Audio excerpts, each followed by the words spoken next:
For my overall professional growth for the spring semester of 2011, I referred back to the professional growth plan template that I used from the fall of 2010, along with some other things that I observed as I was teaching.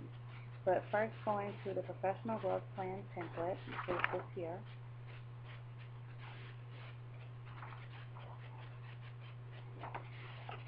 The first domain, indicator, and level that I wanted to work on was Domain 1, Indicator 4, Level 1, and the specific things that I will relate content to everyday lives of students. Um, and according to my action plan, well, what I'd like to do is just summarize what did or did not happen based on the information that I had posted for the fall of 2010. Um, I wanted to do this by January of 2011, and I was not able to directly connect what we did in math class to other classes.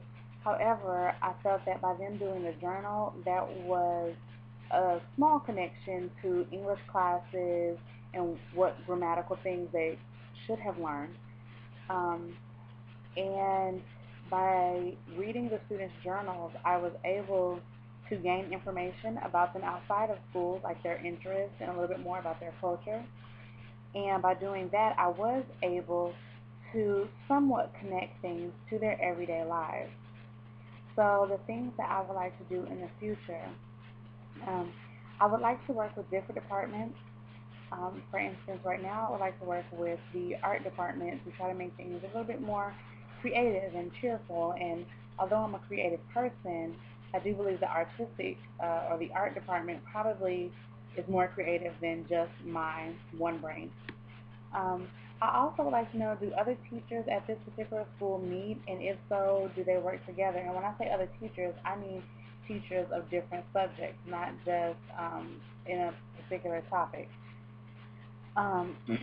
The next domain indicator level states that I will follow state and local curriculum requirements, and I want to achieve that by May of 2011. And I do believe that I did make progress in this area because my lessons were always aligned with the Georgia Performance Standards. I became more familiar with those just because of me being a more active part of teaching, and I um, I do want and need to know more about the Georgia Performance Standards. Um, they, to me, are like a dictionary or an encyclopedia. I do view them more as a reference, although it's something that I would keep on my bookshelf for very easy access. So my next steps would be I would like to review the Georgia Performance Standards more in depth, and possibly any literature that the professional organizations that I'm a member of, any extra information that they might be able to offer. And then also just speaking with other professionals in the industry, like just like my mentor teacher, for instance, she's been helpful when it came to the Georgia Performance Standards because I think since she has been teaching for so long, she knows them almost like the back of her hand. So as opposed to me where I have to go to the Georgia Performance Standards, copy and paste to see exactly how they're aligned, I think she has a much better idea of it. And the book helps as well because the book also, for every lesson, it tells you what the Georgia Performance Standard is. So that's also very helpful. The next domain, indicator, and level the next domain and indicator that I wanted to work on was to hold high expectations that all students will increase achievement. And the level is advanced, whereas the previous two were just the basic level. And my goal for this was by March of 2011. And I can say this is one thing that I feel like I succeeded in. Um, because I think back to when the students took a test. Everyone did horrible, unfortunately. So I retaught the material, giving more examples, doing more in-depth steps, and just trying to just do the same things over and over, just because when I did a survey of the students to see what I could have done differently, um, I want to say over 60% said I could have given more examples. So I tried to give them a lot more examples of the things that I noticed a lot of people had issues with. For instance, piecewise functions, the exact rules for exponents, or excuse me, the exact properties for exponents, um, and also and also what I noticed is just reading directions, because a lot of the things that they were missing were things that were simply stated in the directions that they did not do. But moving along, um, so I said all that to say I noticed how bad everyone did. So then I retaught the material, and we did a retest with using the same exact test, but we used a take-home format. And when I did that, I noticed that every student was able to increase their grade by at least a letter. So that typically is going to mean 10 points or more, but not exactly. So, for instance, if a student had a 78 and then they had an 85, no, they didn't improve their grade by 10 points, but they did improve it by one letter grade. Um, then also, using the various teaching methods that I did use, whether it be the journals or calling on students individually in class, I noticed an increase in student involvement, and you could say some of that was compulsory just because I simply was calling on them.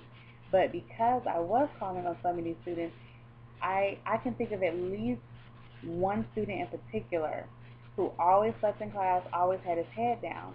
And this semester he has been much more alert, and much more open to answering questions, whereas before he would just say, I don't know. And I just don't take I don't know for an answer. I try to give him some hints. I try to say, okay, well, let's look at the board. Let's see if this equals this and that equals that, then what should our answer be? Um, and then I also asked if he would just like some assistance from another classmate.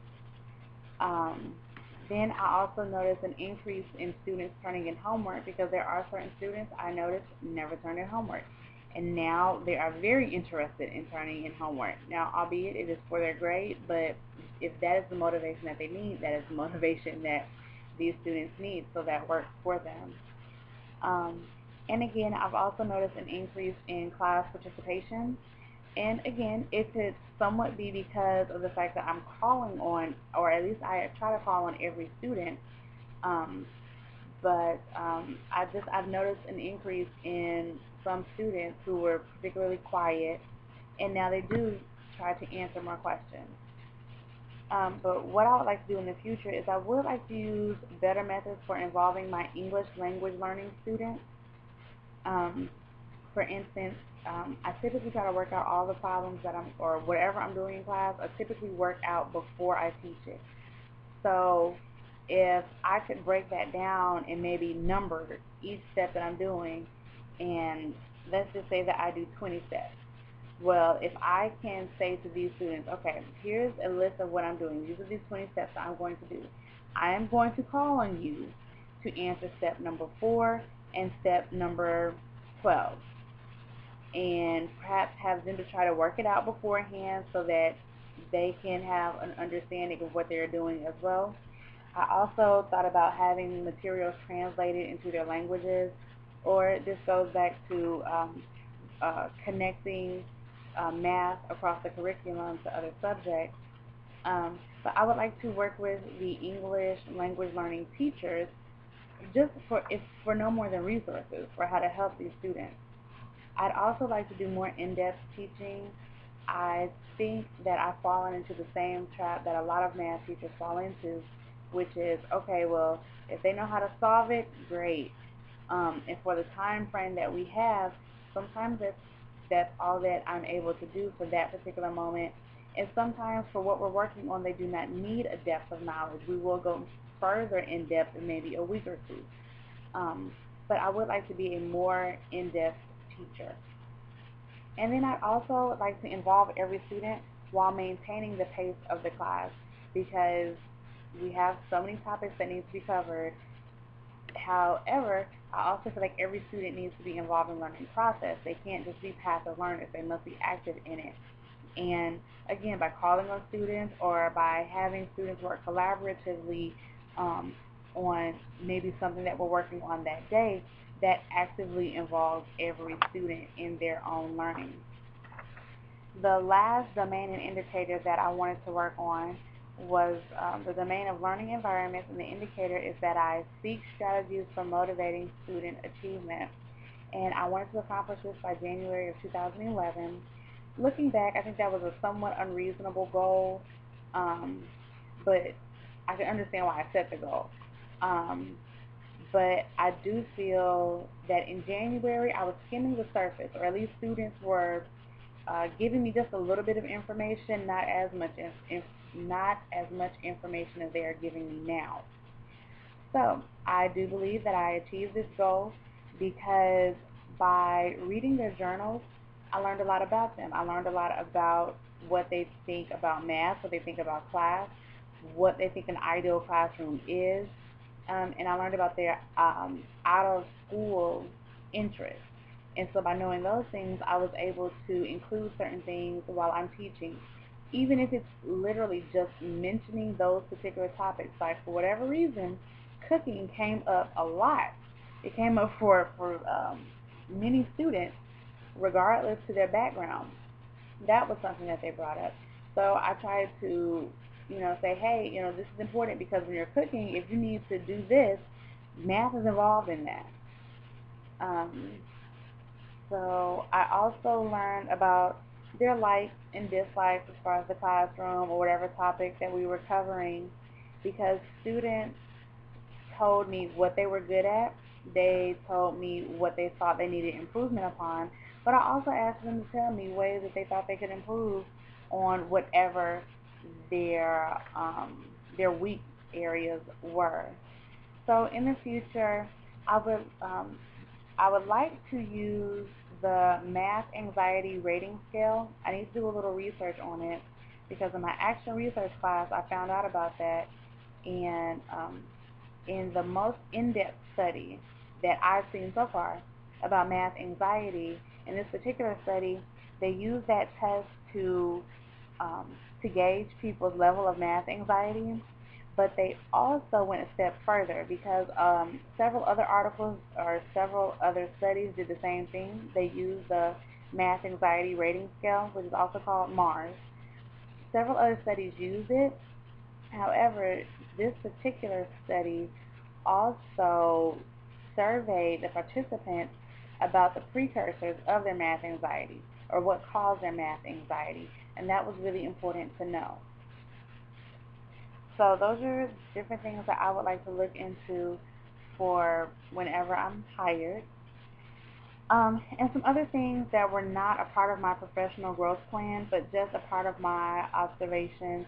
I know I've said it before that I need to prepare for class. I must do every problem or everything that I plan on doing in front of the students, I need to do on my own first. And there was an instance early this semester where I thought, oh, I'm fine, I've skimmed the material, because that day I wasn't teaching in front of the classroom, but I ended up needing to help students and being in front of the classroom, and I felt very uncomfortable. And as opposed to me being able to directly answer questions, I had to have them repeat them a few times just to make sure that I fully understood it and that I was giving them an answer that would help them, but that was also accurate and mathematically sound. Also, just some other preparing types of things.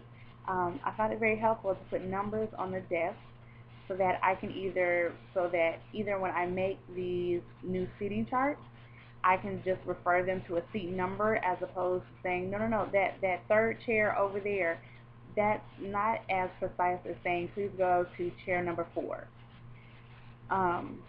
Or also, I like using the SAT or ACT method of seating students, which is as students come in, you seat them in every other chair. So if my desks are numbered, then that means that I would be seating people at all of the odd numbered tables first, or odd numbered desks first. Then I start filling in the even numbers. So it does two things. Hopefully it should separate those friends that come in together, but it also fills up the front of your classroom as opposed to having so many people settling in the back with so many empty chairs in the front. Um, then I also learned that it probably is in my best interest to assign computers before students come into the computer lab, so that when I'm using the Net Support software, I can have up on my screen, okay, well, this particular computer should be student A.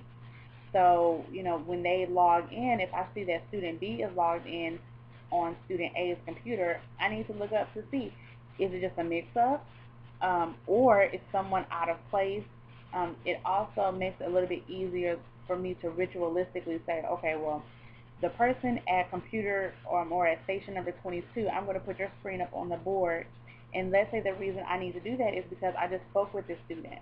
So as opposed to me having to say, so-and-so, which computer station are you at?